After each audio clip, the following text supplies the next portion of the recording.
he let us down. Why didn't he do what he said he was going to do? If you're a Bitcoin enjoyer, you may be a little disappointed with Trump's Inauguration Day. Let's take a look at what we got and what we didn't get. Welcome back, everyone. Hope you had a great weekend. Obviously, this week is starting off with a bang. That's right. The inauguration ceremony took place on Monday. And of course, Bitcoin enjoyers everywhere had pretty much two main points or two main actions that they wanted to see.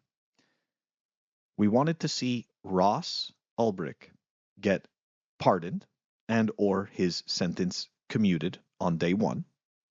And we also wanted to see a commitment for the strategic Bitcoin reserve, specifically an executive order regarding the strategic Bitcoin reserve. Now, what did we actually get? The day before Inauguration Day, the Trump family or affiliates to Trump's family, whatever you want to call it, it doesn't make a difference, launched Trump token. Okay, so we got that. Then, about 48 hours later, we got Melania token. Both of these things done on Solana. And then, on Inauguration Day, we got an announcement from Don Jr. that World Liberty Finance is creating a strategic reserve, but it was not a strategic Bitcoin reserve because when we took a look at what was actually listed, it was just 4 or 5 shitcoins. So, and of course, right, World Liberty Finance has nothing to actually do with the U.S. government.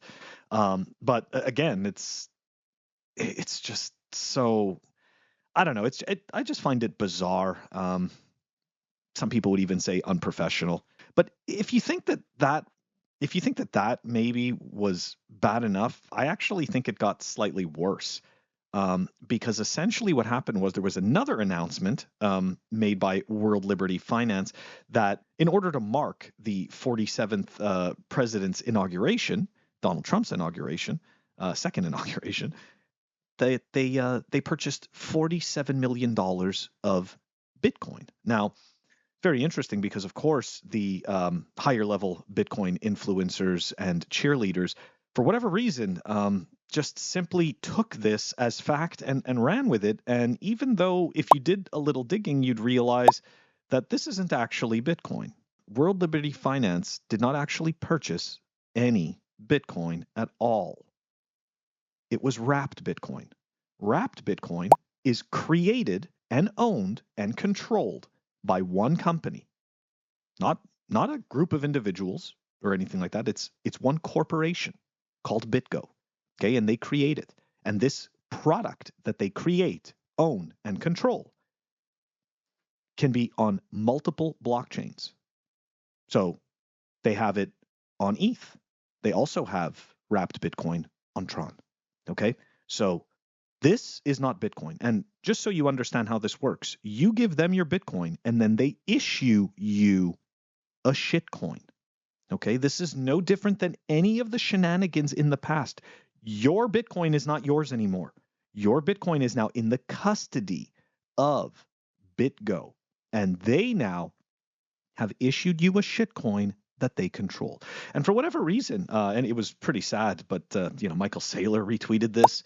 And honestly, if you're a MicroStrategy shareholder, I mean, I guess you probably don't care just because NGU. But I would be I'd be concerned. I'd be concerned that the person claiming to have 400,000 plus Bitcoin doesn't know the difference between Bitcoin and shitcoins. And if he does, still persisted to amplify this disingenuous messaging. Okay, so take that any way you want, right? Take that any way you want. So I, to summarize the whole inauguration. And again, this isn't like a bash on Trump or anything like that. Like, for the people who have followed and who have been supporters of this YouTube show, you know my stance. I don't give a shit about the state.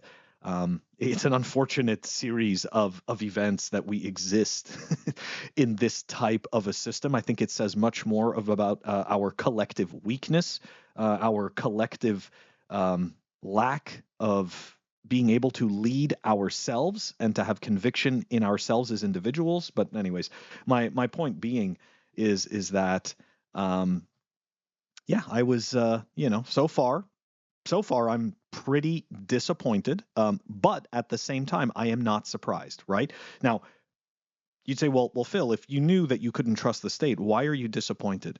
Because the thing is that I'm a human being and I'm hopeful. Right? It's a very it's like you're walking a tightrope in a way, inside your mind, because you know what reality has served up to you, but you are also, or at least in my case, I'm also hopeful, right?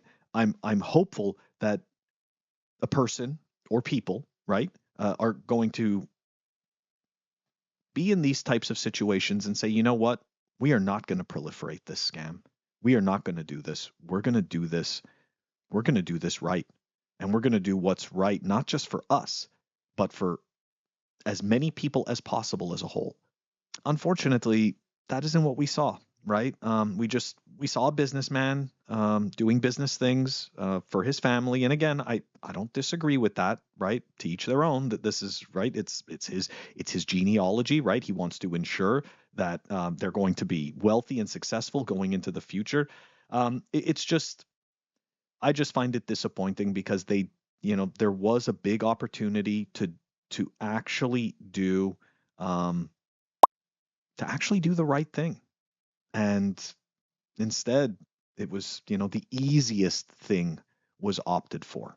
I am still extremely bullish on the Trump presidency in terms of the US. I'm extremely bullish on him essentially rattling the cages enough that everybody all of a sudden starts to talk, right? And we begin to have meaningful discussions and quite possibly, right, ends up moving the needle forward when it comes to the U.S. economy, because there's a lot of people that would argue that the last 4 years were incredibly stagnant, and in some cases was a regression. So you know what? I am optimistic for the U.S. economy. I'm optimistic in terms of Bitcoin related legislation here in the U.S. I mean, let's face it. At the very least, we are not going to have these attack dogs constantly focusing around Bitcoin. The other piece, though, is that I think that people may start to realize that Gary Gensler was probably more of a Bitcoiner than a shitcoiner.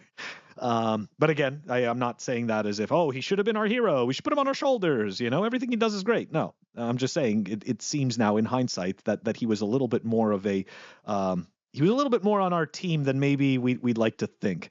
But either way, look, it's a new presidency. It's going to be very interesting for the next 4 years. I do hope, though, regardless of the fact that Ross was not, or seemingly not, freed on day one, I do hope that it does happen. I did see a comment by a fellow Bitcoin enjoyer that Bitcoiners are being high time preference in regards to this Ross having his sentence commuted. You know what? I think that is kind of possibly not looking at the whole entire story, because essentially, right, like regardless of high time preference or low time preference, the president, the current president, right, came to the Bitcoin conference, took a whole bunch of money from Bitcoiners, right? That's just the way it works. That's how campaigns work. You donate. He took their money and he told them what they wanted to hear, right? He told us what we wanted to hear. And then he got the job and didn't follow through. That for me, that's full stop, right?